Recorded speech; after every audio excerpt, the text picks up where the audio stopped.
दिया। दया धर्म का मूल है, दया धर्म का मूल है। हम क्या कहते हैं, जीव सेवा ही शिव सेवा है। हम किस संस्कृति वाले हैं, जियो और ना, हम गलत हैं। हमारी संस्कृति है जियो और जिलाओ, खाओ और खिलाओ। हम चीज़ के बीज में भी दाना डालते हैं जिलाने के लिए, चिड़िया को दाना देते हैं जिलाने के लिए, मछली को दाना डालते हैं जिलाने के लिए, हम गाय को रोटी देते हैं जिलाने के लिए, कुत्ते को रोटी देते हैं जिलाने के लिए। तो हमारी संस्कृति है जियो और जिलाओ, खाओ और खिलाओ। अच्छा, जियो और जीने दो, ये जो बात है वो इसलिए आगे आ गई क्योंकि हमने अपनी सभ्यता संस्कृति को ठीक से समझा नहीं और हमने ये बताया नहीं कि हमारी संस्कृति जियो और जिलाओ की। जियो और जीने दो में करुणा कहीं नहीं है, दया कहीं नहीं है। जियो और जिलाओ में दया है, करुणा है।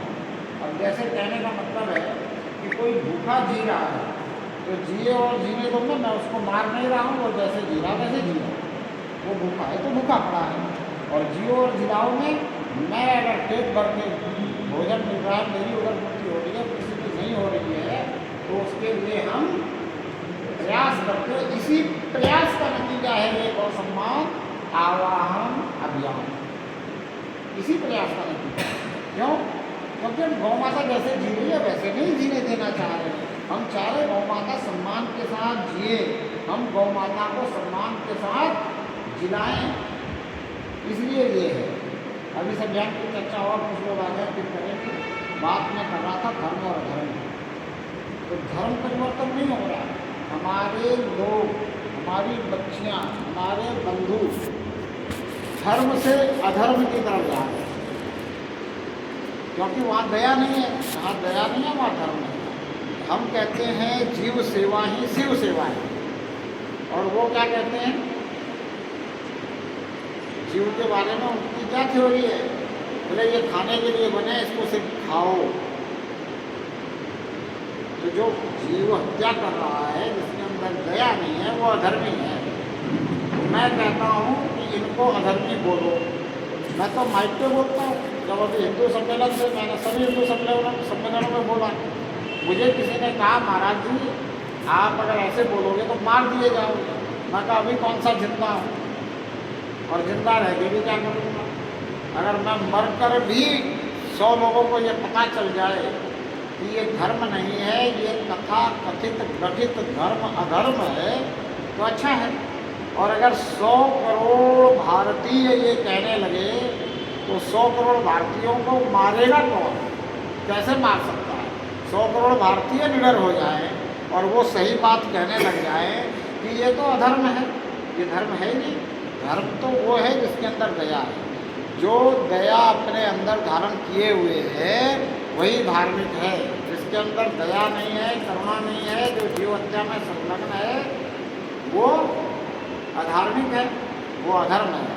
अच्छा, उसको मजहब और रिलीजन को धर्म कहने का कोई मतलब नहीं है। हम गौ का सम्मान मांग रहे हैं, हम गौ को बचाने वाले हैं, हम गौ हत्या रोकने वाले हैं, और वो गौ हत्या करने वाले हैं, वो गौ खाने वाले हैं, उनका और हमारा कोई मेल नहीं है। अगर ये बात हम अपने बच्चों को, नौनिहालों को बता दें तो वो कभी इधर से उधर नहीं जाएंगे। उनको पता चल गया कि हम धर्म हैं, वो अधर्म है, धर्म से अधर्म की तरफ नहीं जाएंगे, किसी भी लालच में नहीं जाएंगे। लेकिन हम बता नहीं रहे, हम उनको धर्म कह रहे हैं, जबकि वो तथा कथित गठित धर्म राजनीतिज्ञों द्वारा संज्ञा दी गई, उनको धर्म दी। एक व्यक्ति द्वारा गठित धर्म है कि सारे के सारे सनातन को छोड़ करके कोई भी धर्म हो, वो एक व्यक्ति द्वारा गठित है या एक व्यक्ति के पीछे गठित है। और सनातन किसी व्यक्ति विशेष का धर्म नहीं है, सनातन किसी देवता विशेष का भी धर्म नहीं है। सनातन वो धर्म है जो प्राकृतिक धर्म है, जिसके गुण के कारण वो धर्म है। हम क्या कहते हैं, धार्यति इति धर्मा। धार्यति, जो धारण करने लायक गुण हैं उनको धारण करना धर्म है। तो हम क्या कहते हैं, मतलब भूखे को भोजन देना धर्म है, प्यासे को पानी पिलाना धर्म है। लेकिन जहाँ ये सिखाया जाए कि अगर वो तुम्हें स्वीकार नहीं करे, तुम्हारी बात नहीं माने और तुम अगर ताकतवर हो तो उसको मार देना तुम्हारा धर्म है, तभी तुम्हें जन्नत मिलेगी, तो वो धर्म थोड़ी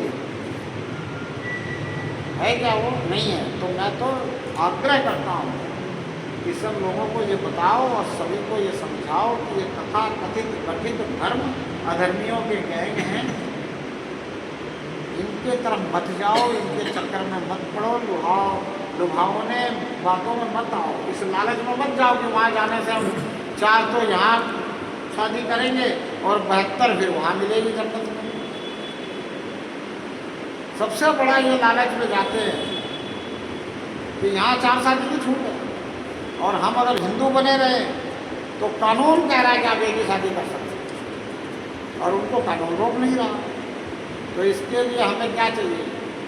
समान नागरिक कानून चाहिए, तभी तो जनसंख्या नियंत्रण होगा, और जनसंख्या नियंत्रण कानून भी चाहिए।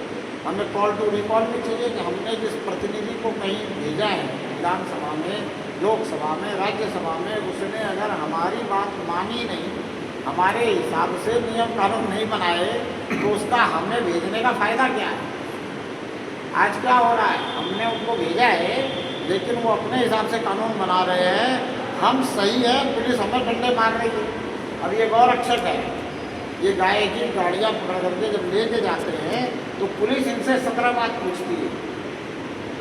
इनसे पुलिस पूछती है कि जो तुमने ट्रक पकड़ी उसमें खलासी किधर बैठा था, उसने कौन से कपड़े पहन रखे थे, गोली किसने चलाई थी, गोली तुमने चलाई तो तुम आरोपी, और गोली उसने चलाई तो वो छूट जाता।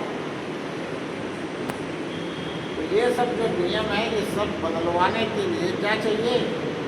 जनता का सहयोग चाहिए। जनता के सहयोग से, जनता के संगठन से हर कार्य अपने अपने हिसाब का बना सकते हैं। इस राष्ट्र को हम शांत, सभ्य, सुशिक्षित राष्ट्र बना सकते हैं। हमारे आने वाली पीढ़ी जो है इस शांत, सभ्य और सुशिक्षित राष्ट्र में रह करके आनंद करेगी कि नहीं करेगी? करेगी। तो ये बात यही है। आज हम गौ माता के साथ जुड़ करके और ऐसा कार्य करने जा रहे हैं। आप लोग और आगे आ जाए, पीछे न बैठे, नहीं तो मेरा गला खराब हो जाएगा। मैं सुबह से 3 जगह मीटिंग करके आया हूँ, 4थी जगह कर रहा हूँ। यही है ना? तो आप लोग और आगे आगे आ जाओ जी। हाँ जी, दादा जी, आपका और कोई आवा है क्या?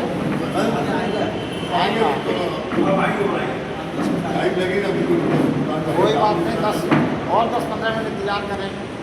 जब तक और कुछ बात पूछनी हो पूछो।